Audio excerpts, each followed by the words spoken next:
Jaya Radha Madhava Kunja Vihari Jaya Radha Madhava Kunja Vihari Jaya Radha Madhava Kunja Vihari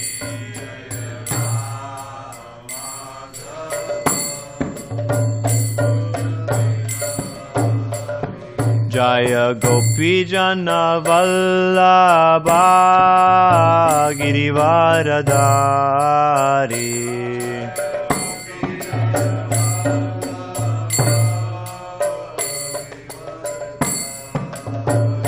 Jaya Gopi Jana Vallabha Girivaradhari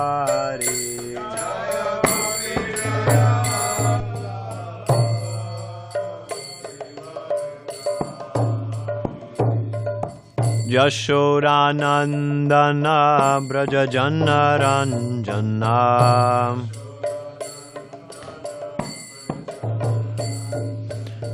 Yashodanandana Braja Jana Ranjana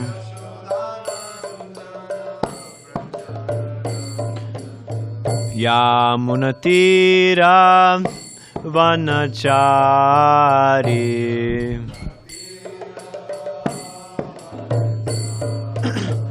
Yamunatira Vanachari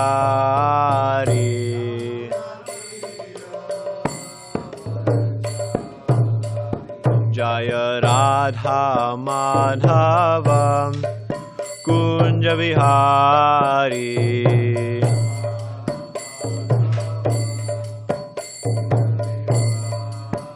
Jaya Radha Madhava Kunja Vihari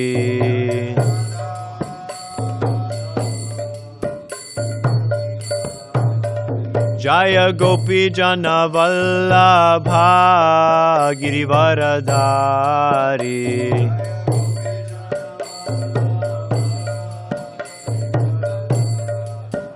Jaya Gopi Jana Vallabha Girivaradhari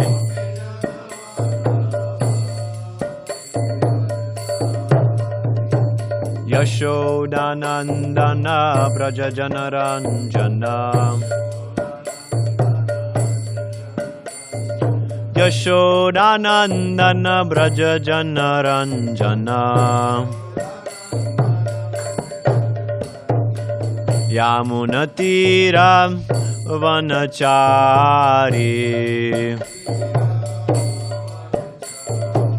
Yamunatira Vanachari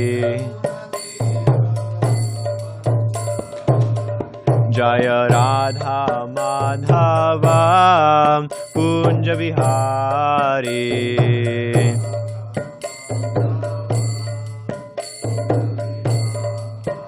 Jaya Radha Madhava Kunja Vihari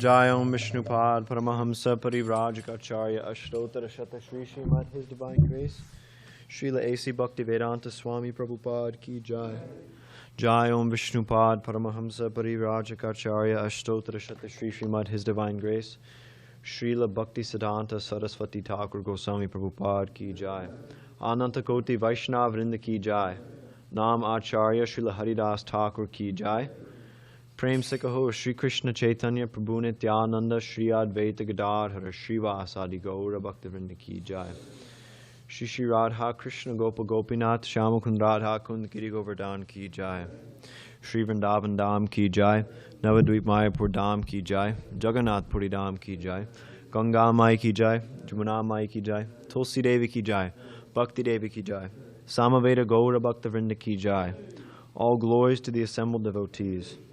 All glories to the assembled devotees. All glories to the assembled devotees. All glories to Shri Shri Guru and Gauranga. All glories to Srila Prabhupada. Om Namo Bhagavate Vasudevaya. Om Namo Bhagavate Vasudevaya. Om Namo Bhagavate Vasudevaya. So we are reading from the Srimad Bhagavatam, Canto 5, Chapter 10, Text number 24. Tan me bhavan naradeva bhimana madena tuchikrita sattamasya krishishta maitri drasham artabandho yatha tare sarvadhyanam anghap tanme bhavan naradevabhimanah madena tuchikrita sattamasya krishishta maitri drashamartabandho yatatare saddavadhyanamangha tanme bhavan naradevabhimana madena tuchikrita sattamasya krishishta maitri drashamartabandho yatatare saddavadhyanamangha tanme bhavan naradevabhimana madena tuchikrita sattamasya krishishna maitri drashamartabandho yathatare saddavadhyanamangha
Anybody else? Zoom? Me bhavan naradeva bhimana madena tuchikrita sattamasya krishishta matri drisham arthabandha yatha tare sad avadhanam amma. Thank you, Tapas. Okay. Tat, therefore. Me, unto me. Bhavan, your good self. Naradeva Bhimana Madena, by madness due to having the body of a king and thus being proud of it. Tuchikrita, who has insulted. Sattamasya, you who are the best among human beings. Krishishta, kindly show. Maitri drasham, your causeless mercy upon me like a friend. Artabandho, O friend of all distressed persons. Yatha, so. Tare, I can get relief from. Sat avadhyanam, neglecting a great personality like you. Angha, the sin. Translation and commentary by His Divine Grace, A.C. Bhakti-Vedanta Swami Prabhupada. Whatever you have spoken appears to me to be contradictory. O best friend of the distressed, I have committed a great offense by insulting you. I was puffed up with false prestige due to possessing the body of a king. For this I have certainly become an offender. Therefore I pray that you kindly glance at me with your causeless mercy. If you do so, I can be relieved from sinful activities brought about by insulting you. Purport. Sri Chaitanya Mahaprabhu has said that by offending a Vaishnava, one finishes all his spiritual activities. Offending a Vaishnava is considered the mad elephant offense. A mad elephant can destroy an entire garden, which has been developed with great labor. One may attain the topmost platform of devotional service, but somehow or other if he offends a Vaishnava, the whole structure collapses. Unconsciously, King Rahugana offended Jadabharat, but due to his good sense, he asked to be excused. This is the process by which one can be relieved from a Vaisnava-aparadha. Krishna is very simple and by nature merciful. When one commits an offense at the lotus feet of a Vaishnava, one must immediately apologize to such a personality so that his spiritual advancement may not be hampered. Om Ajnanatimidandasya Jnananjana Shalakaya Chakshurun Militam Yena Tasmai Shri Gurave Namaha Shri Chaitanya Manobhishtam Stapitam Yena Bhutale Svayam Rupakadamayam Drati Svapadantikam Vandeham Guru Shriyuta Padakamalam Shri Gurun Vaishnavangscha Shri Rupam Sagrajatam Sahaguna Raghunatan Vitam Tam Sajivam Sadvaitam Savadutam Parijana Sahitam Krishna Chaitanya Devam Shri Radha Krishna Padan Sahagana Lalita Shri Vishakan Vitangscha He Krishna Karuna Sindho Dinabandho Jagatpate Gopesha Gopika Kanta Radha Kanta Namostute Tapta Kanchana Gaurangi Radhe Vrindavaneshwari Vrishabhanu Sute Devi Pranamami Hari Priye Vancha Kalpatarubhyascha Kripa Sindhubhyevacha Patitanam Pavanebhyo Vaishnavebhyo Namo Namaha Jai Shri Krishna Chaitanya Prabhu Nityananda Shri Advaita Gadadhara Shri Vasadi Gaura Bhakta Vrinda Hare Krishna Krishna Krishna Hare Hare Hare Rama Rama Rama Hare Hare. So, in these last few verses, we've been seeing Maharaj Rahugana after offending Jadabharat, and then after Jadabharat's speaking to him, Maharaj Rahugana's relationship with Jadabharat is appearing to change quite drastically. Of course, he went from insulting him, being very sarcastic with him, implying, he was lazy, that he was stupid. But then once Jadabharat spoke, then Maharaj Rahugana, he realized who Jadabharat was, and now his relationship is changing. And so in this world, there's so many different kinds of jivas, so many different kinds of living entities, specifically in the human form of life, different people on different levels, you could say. And Bhaktivinoda Thakur describes this, that there's ordinary jivas, that there's religious jivas, that there's brahmana, and those jivas who resemble Vaishnavas, and then there's also real, actual Vaishnavas. And we're enjoined to respect all of them, no matter who they are. We're enjoined to respect all of them in varying degrees. Like, for example, ordinary jivas, we offer them respect on the account of their being jivas. And the religious jivas, we offer them, we have some deeper respect for them.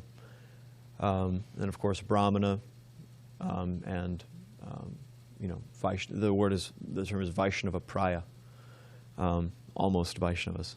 We offer them much deeper respect. And then for Vaishnavas, especially real Vaishnavas, we're especially enjoined to worship them and to serve them.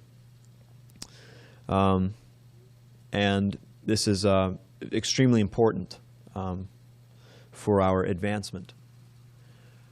And so it's also described that to neglect respecting these different types of human beings, these different jivas, it's sinful. It incurs sin. Even if they're ordinary jivas, even if they're non-devotees, even if they're just somewhat religious, somewhat pious, and even if they're not fully pure, then it's sinful to disrespect them or to not respect them properly. But for those who are Vaishnavas, who are real, true Vaishnavas, not only is it sinful, but it's aparadha. It's of course, not respecting other living entities is also a kind of aparadha. But Bhaktivinoda Thakur describes that it's actually an offense against Krishna personally. So we should sincerely try to avoid offending devotees, offending Vaishnavas, because it's very dangerous, because Krishna will be offended. It's not pleasing to Krishna whatsoever. So I'll speak a little bit on what exactly constitutes Vaisnava-aparadha, what exactly constitutes an offense toward devotees. In the Skanda Purana, there's a verse which mentions 6 different, you could say, kind of broad categories of Vaisnava-aparadha. And they are killing, blasphemy, envy, not offering obeisances or proper respects to a Vaishnava, being angry at a Vaishnava, and to not feel joyful upon seeing a Vaishnava. And so these are good. These are things we should avoid. We should avoid doing. We should avoid killing Vaishnavas, if you didn't know already, and being angry and so on and so forth. These are things that we should avoid. But just like a doctor may treat symptoms, but a superior doctor treats the root cause. He treats the root cause of the disease. So, for example, if we have a stuffy nose, or if we have a cough, one may prescribe a certain medicine to treat the stuffy nose individually and the cough individually. But if you don't actually get rid of the disease, the virus within the body, sorry, virus, I know it's kind of a buzzword now, but then you're not actually solving the problem. You're just treating the symptoms. So these 6 things, actually, they're symptoms of a deeper problem, and this deeper problem is material contamination. And this material contamination, it causes us to see Vaishnavas as ordinary people. This is kind of the mother. It gives birth to all of these different offenses, to see Vaishnavas and to take them as ordinary people. There's a saying, I think it's in the Bible, that familiarity breeds contempt.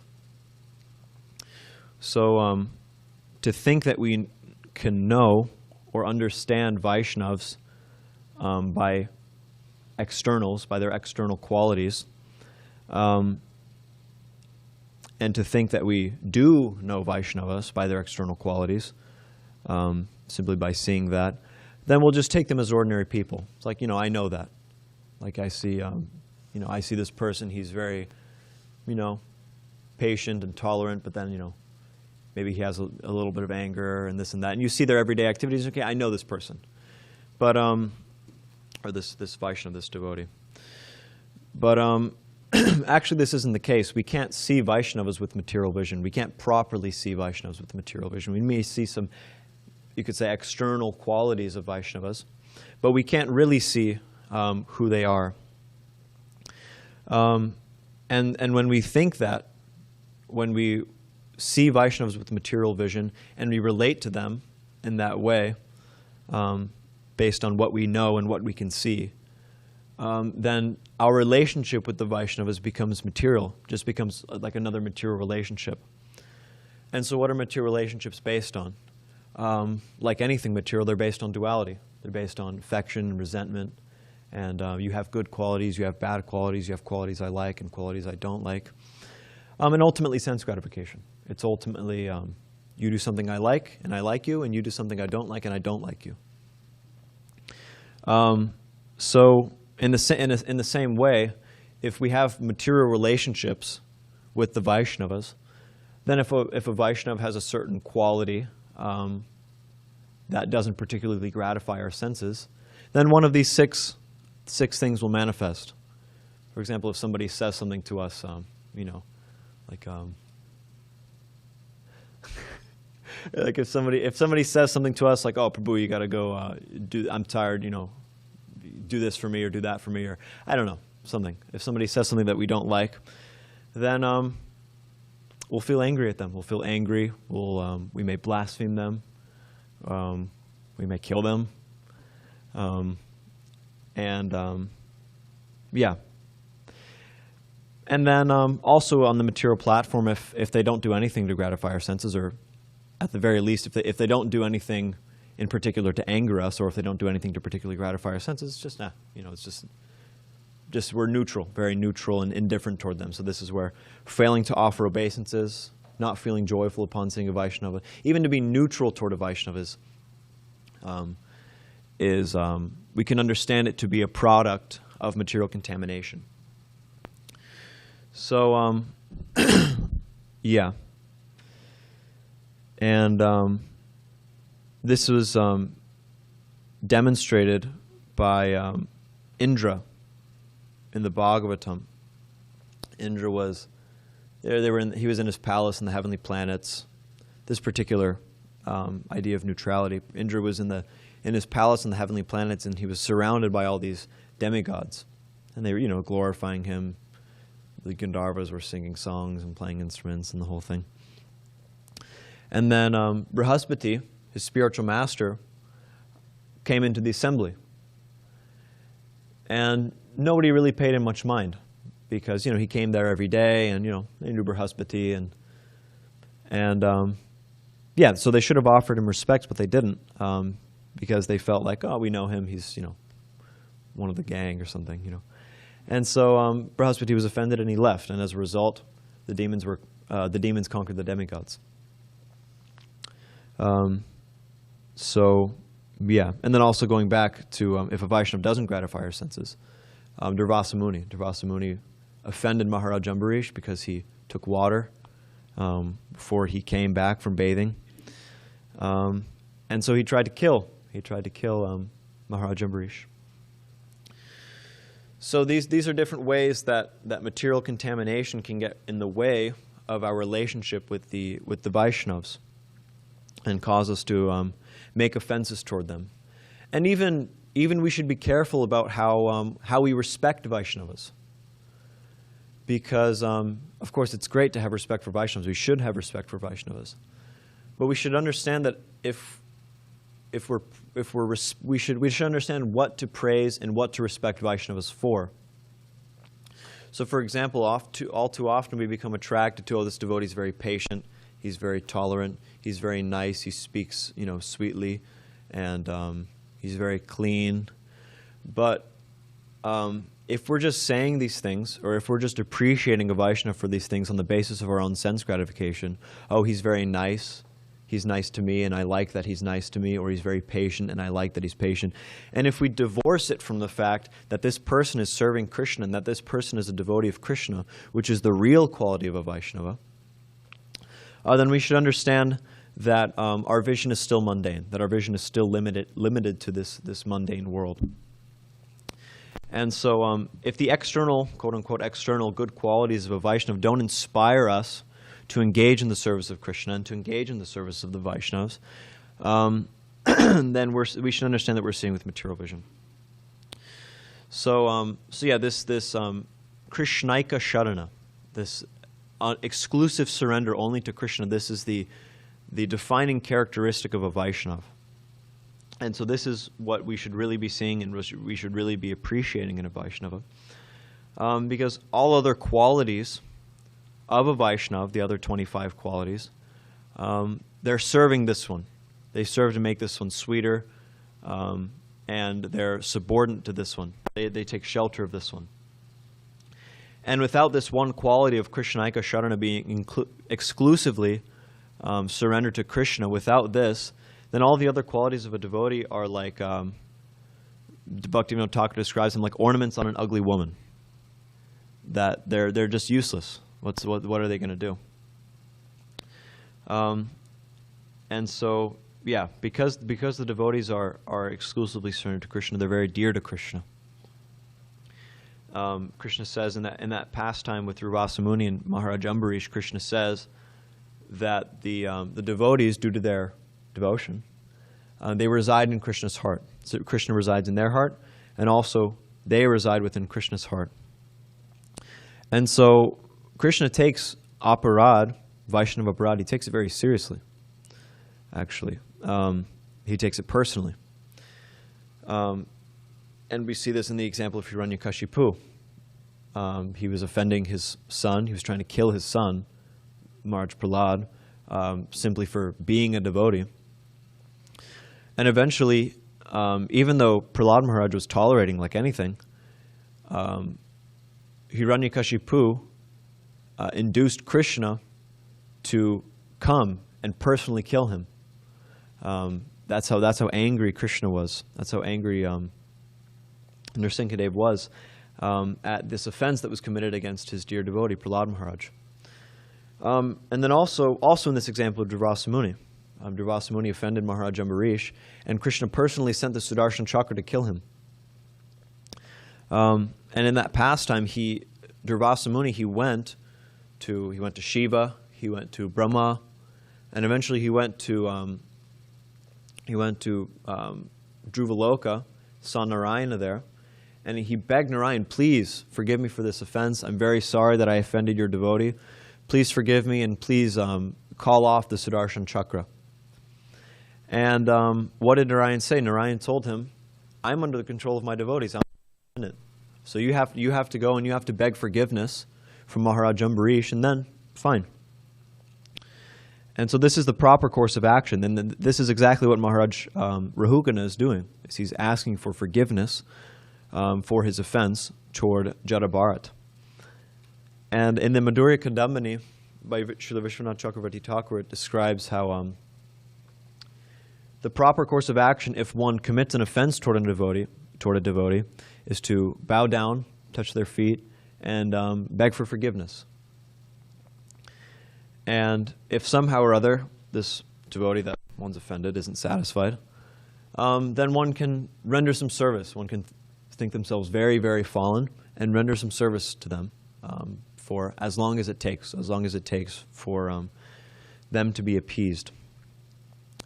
And if that doesn't even work, then one should simply just take shelter of Nam Sankirtan. One should take shelter of the holy name, and by the divine power of the holy name, then one will be relieved of the offense.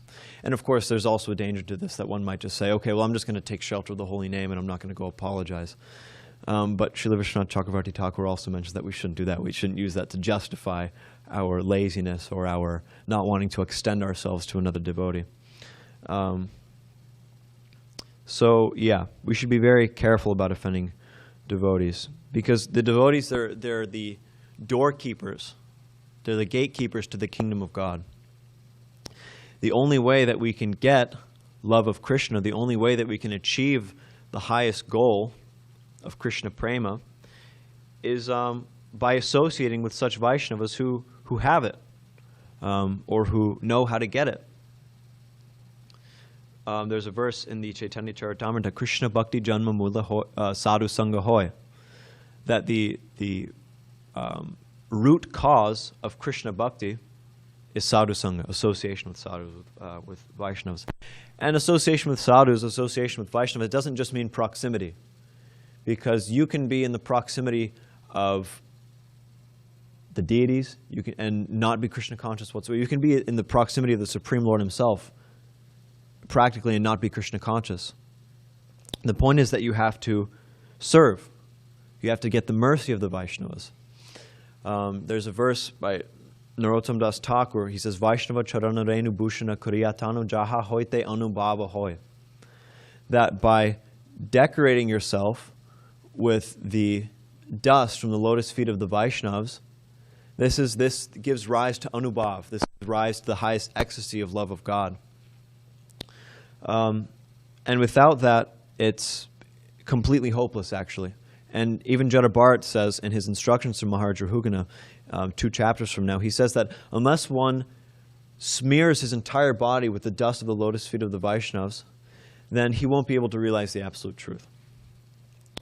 So by offending Vaishnavas, we're seriously hampering our spiritual life. We're just locking ourselves out of Krishna consciousness, practically speaking, entirely. And this word, aparadha, it's understood that apa means without, and radha means Srimati Radharani, Bhakti Devi. So practically speaking, you can say that aparadha means without bhakti, without devotion, because it completely annihilates any devotional tendencies within us. And even Prabhupada says in the purport, one may be on the highest platform, but if he offends a devotee, somehow or other, the whole structure collapses. And it's also described in the purport that it's like a mad elephant, hati mata. So if you let a mad elephant into a garden where you're trying to cultivate, creepers, specifically the bhakti lata, the creeper within our heart, it's like letting a mad elephant into the garden of devotional service within our heart. So it completely smashes the devotional creeper and ruins our spiritual life. And we saw this with the example, I guess, in the Bhagavatam class. We haven't seen this yet, but in the 9th canto, we see this with the example of Saubhari Muni. Saubhari Muni was engaged in unimaginable austerities. I mean, he was meditating underwater for like 20,000 years or something like that. For a really, really long time, he was in the Yamuna.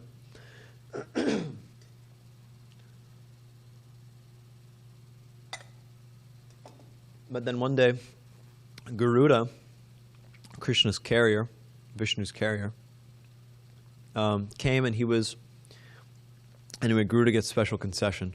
Don't imitate. But Garuda was eating fish. He was eating fish out of the Yamuna. And so Saubhari Muni, he's a compassionate person, and so he chastised Garuda for doing this.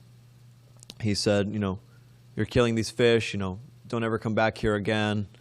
He didn't realize that he was a great Vaishnava. And so, as a result of this offense, Saubhari Muni became bewildered. He saw 2 fish copulating, 2 fish, having sexual intercourse, and he fell down, completely fell down. And he emerged from the Yamuna, wrinkled like anything from being underwater for so long. And and then he married the daughters of this king, and just completely fell down, completely practically forgot about his spiritual life.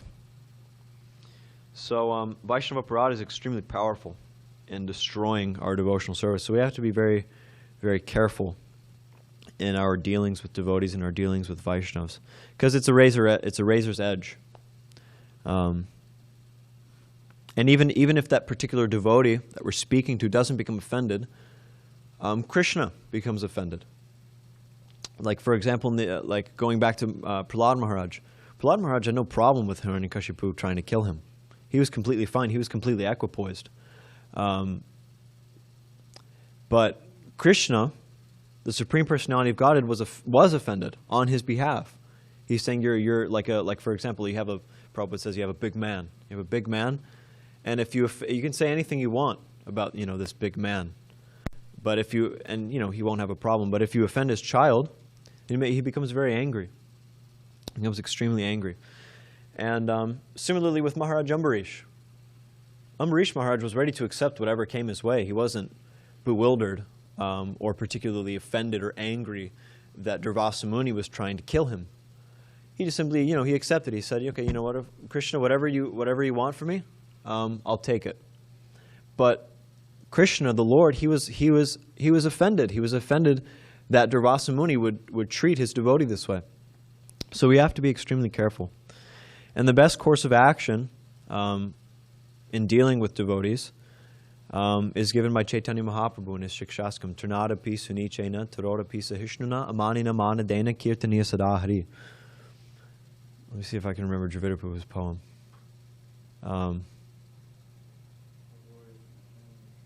No, for Trinada Pisunichena. More humble than a blade of grass, more tolerant than a tree, thinking all praise belongs to others, none belongs to me. Such qualities attract the Lord to bless one with the power, to chant his name incessantly until the final hour. So, without being humble, taking a humble, submissive attitude of service to the devotees, we won't be able to chant the holy name. We won't be able to do practically anything in the way of devotional service. And so instead of trying to enjoy this Ishvara bhav of, being better than everyone and of course I'm speaking this for my own purification, trying to be better than everyone and trying to, be the controller and be a big devotee, we can just take the humble route, and we can consider ourselves a servant of the devotees, a servant of Krishna, and in turn the servant of the devotees.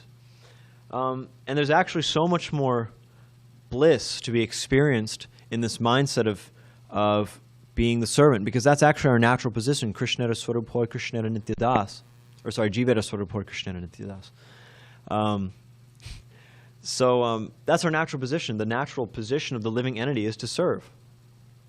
And so this pride that may come up, it's actually just suffering, because it's an unnatural position for the living entity. And it's such a freeing concept, I find, personally. It's such a freeing, such a liberated, such a reassuring concept that we don't have, that in Krishna consciousness we don't have to prove ourselves. We don't have to prove ourselves. We don't have to be some big person. We can just be humble, meek, servants of Krishna. And there's no problem with that. In the material world, practically you're forced to have to try to prove yourself, to try to be some big person, try to be better than everybody else. But in Krishna consciousness, there's no idea of that. You don't have to struggle with that in your mind. There doesn't have to be any kind of insecurity like, oh, I'm not better than this person, I'm not better than this person, or they think I'm stupid, or they think I'm this, and that. Actually, a devotee, he welcomes these things, because it allows him to take a humble position. And this is extremely desirable and extremely conducive to developing Krishna consciousness. So if we just humbly, cooperatively work with the devotees, we'll attract Krishna's mercy. There's no doubt about it. And so this is our goal. We should have good, nice relationships with the devotees, where we're hearing, we're chanting, and we're encouraging each other in Krishna consciousness. So, if there are any questions or Hare Krishna. Hare Krishna, Vijay Krishna Prabhu. Maybe if there's an in-house question first, or comment.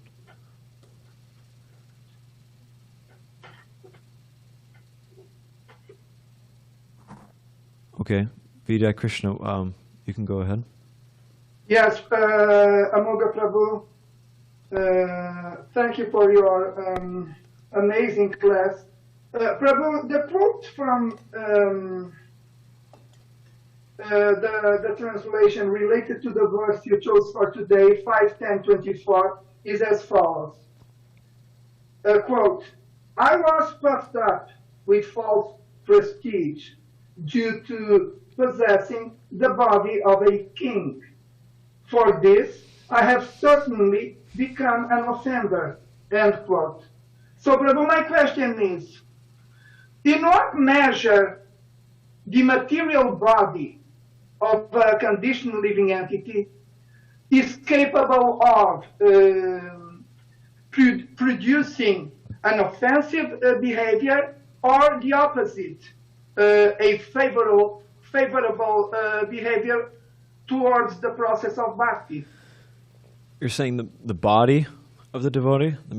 Yes, because the body of the king made him become an offender. Oh, so you're saying their particular status of life, like the status of their body, not necessarily. Is that what you're saying? No, I'm referring specifically to the type of body.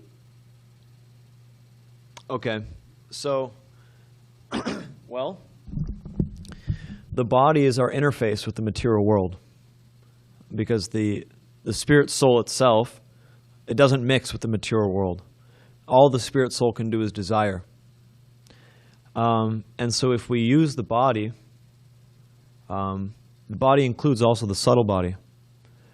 I guess I can start with the subtle. If we use the subtle body, the mind, intelligence, false ego, the mind, if we can engage the mind in glorifying the devotees, worshiping the devotees, and the intelligence in figuring out different ways that we can serve the devotees, and then the gross body in actually executing that service, then the body is quite favorable to developing a service attitude toward the devotees.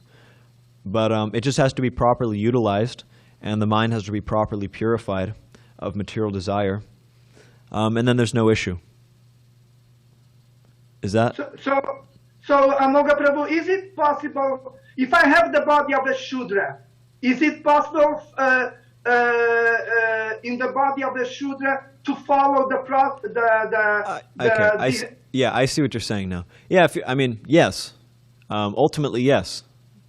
But the first step is to associate. You have to associate with the devotees, and from the association of devotees, you'll develop strength in your Krishna consciousness. You'll develop some faith, and then by continuing to associate with the devotees, that faith will increase. But nobody's barred. Like, for example, Narada Muni. Narada Muni, he was the son of a maidservant in his previous life before he was Narada Muni. And just by associating with great devotees and by taking their remnants, he became Narada Muni. He became an extremely exalted Vaishnava. So, yes, it's possible.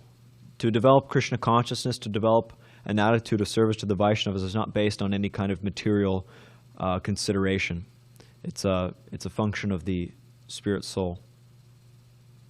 Yes, Amogha Prabhu. Again, outstanding answer to my question. Thank you very much, Prabhu. Hare Krishna. Hare Krishna. Thank you, Prabhu. Is there any? You're welcome. Dimitri, Prabhu.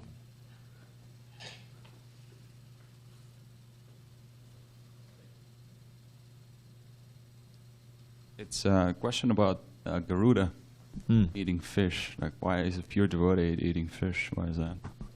Well, he also eats snakes. No, but maybe Dravidic. Yeah, he's got the body of a bird, so. Yeah. Also, it's if a fish or a snake gets eaten by Garuda, that's pretty auspicious. So just don't imitate. Yeah.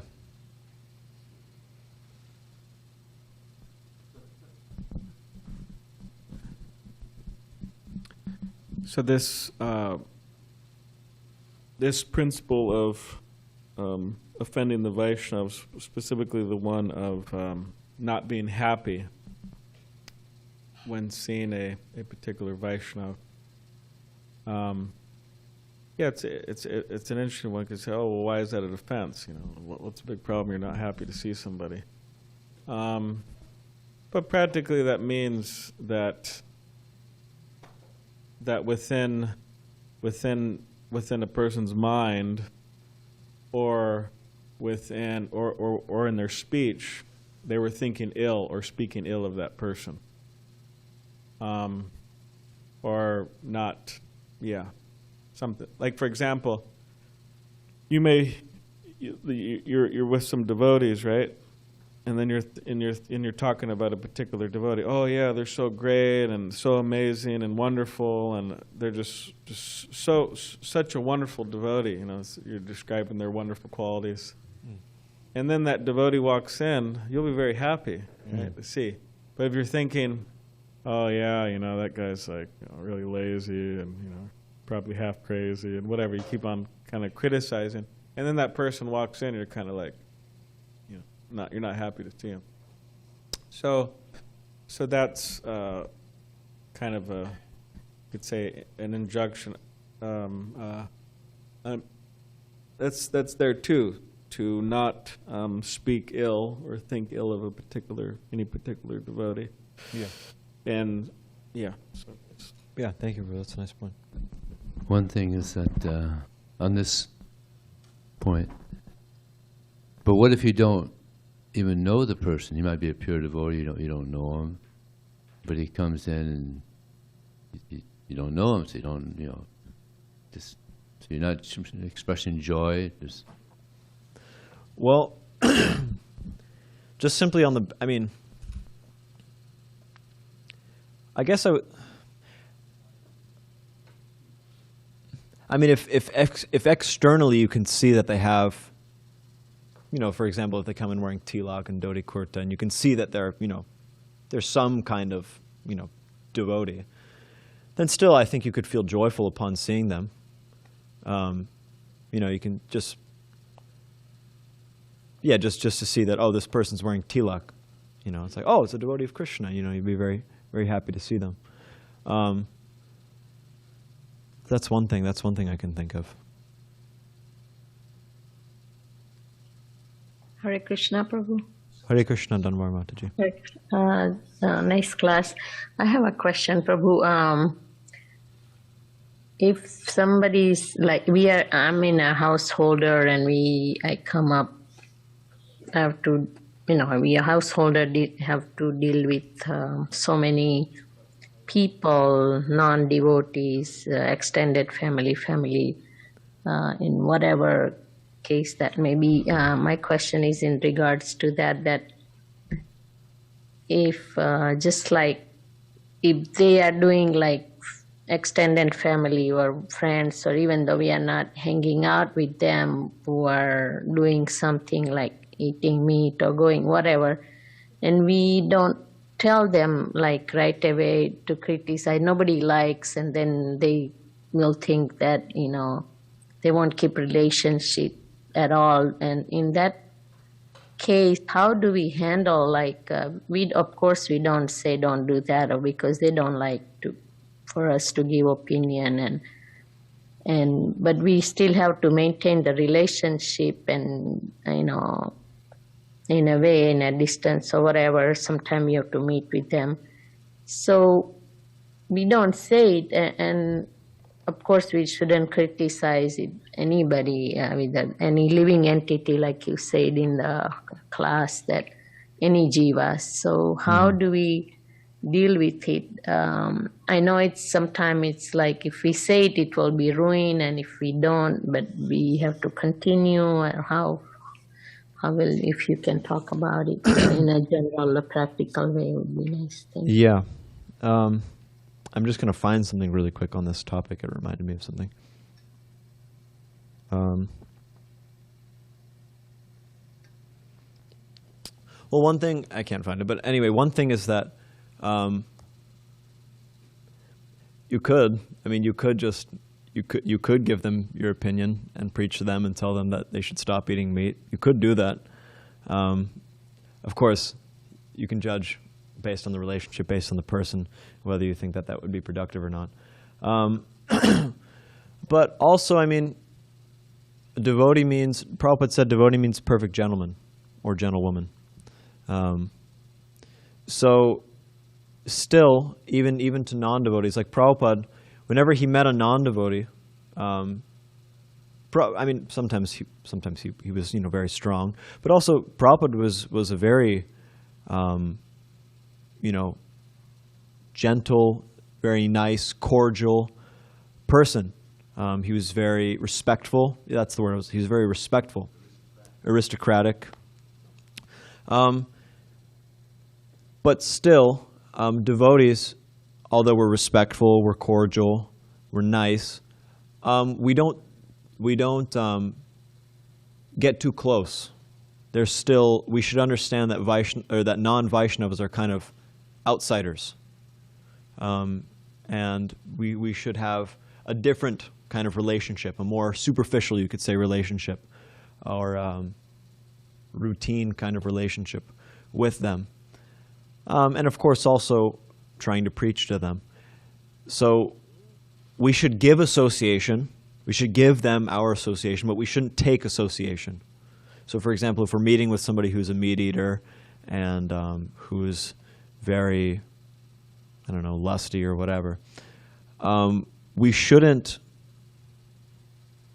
I guess I could say that we shouldn't necessarily relish, the relationship, or really, take their association, or be super invested in their association, huh? Yeah, and also don't take their advice, but we should try to give them association if we can, speak to them about Krishna, and if that's not possible, then we can just be nice, we can be cordial, and they'll think that, oh wow, these devotees of Krishna are very nice, and maybe I should hang out with them more, maybe I should associate with them more, and then maybe they'll come to the temple, or maybe they'll come to some home program or something like that, and gradually these things will be purified, and they'll become pure devotees, go back home, back to Godhead. So basically, we should think that we're preaching in everything that we do, even if it's just a routine kind of meeting with somebody. Is that a okay answer? Yeah, that's very good answer, Prabhu. Thank you. So my one more, like in relation to this question, is like sometimes people say, well, if you tolerate, that means you are equipoised in both happiness and distress. And if you are going through discomfort, you shouldn't be agitated and make faces about meat or whatever. If somebody's eating at restaurant, something, that means you are hurting yourself, and you're not being, you have to be both anand and dvesh. You have to be, like in Gita, you have to be equal, and that kind of they tell you, and that means you're not devotee, you haven't progressed, or sometimes they say that. So it's better not to talk or preach anything, like, right? Otherwise we lose our consciousness. Is that right attitude? Well, we have to be equipoised, but we also have to understand what's right and wrong. Like, for example, if I don't know, if I see somebody, if I see somebody eating meat, in PB we walk by so many bars and restaurants, people are drinking beer and eating meat. But if I see that, it's not like I'm going to go, walk by and just, like spit on them or something like that, or, start yelling at them and get super angry. No, we remain equipoised, we tolerate, we understand that they're at a lower platform of consciousness, but we try to help them. We know what's right and wrong. It's not that we tolerate and that we accept and that that we just comply with it and that we're all good with it. We should be tolerant, we should be equipoised, but know what's right and wrong. I think Balaram Prabhu has something on that.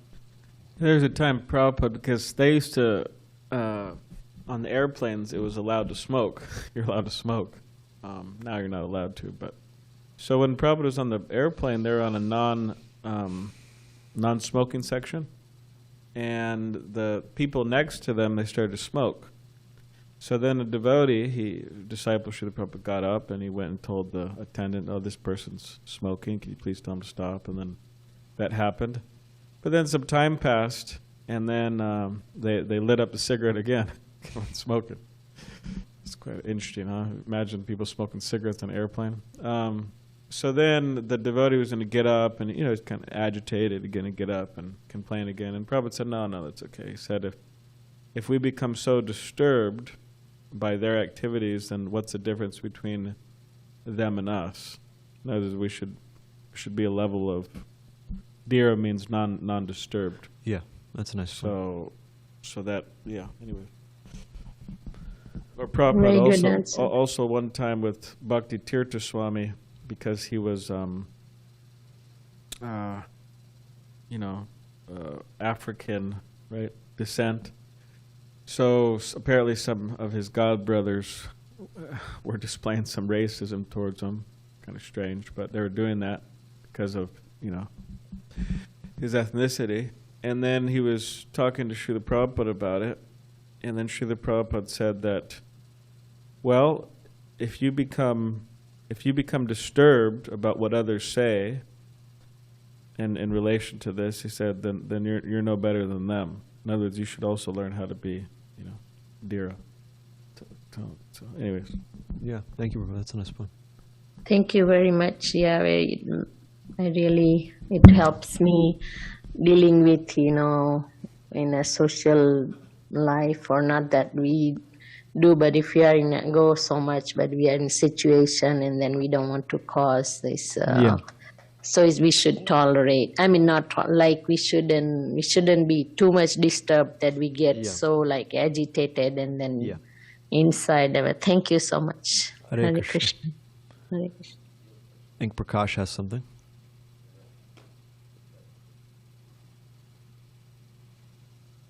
What are the 6 offenses again? I kind of, So didn't note down now. killing. Killing? Are you going to write it down? Yeah. Okay, so killing. Blasphemy. I think I got the rest, yeah. Okay, so that's okay. Anything else? Oh, you mentioned that Garuda eating fish. Yeah. So we can convince ourselves that that's not to be imitated. But if someone from outside can tell us that, oh, you have a flaw or loophole in your philosophy that somebody can eat fish and still be a Vaishnava, so how do we? So what you can say is that when you have wings and a beak and you can fly and swoop down into the Yamuna and pick up fish, and carry Vishnu, then you can eat fish and snakes. So you can tell them that. Okay, nice point. Hare Krishna. Hare Krishna. Grantaraj Srimad Bhagavatam ki jai.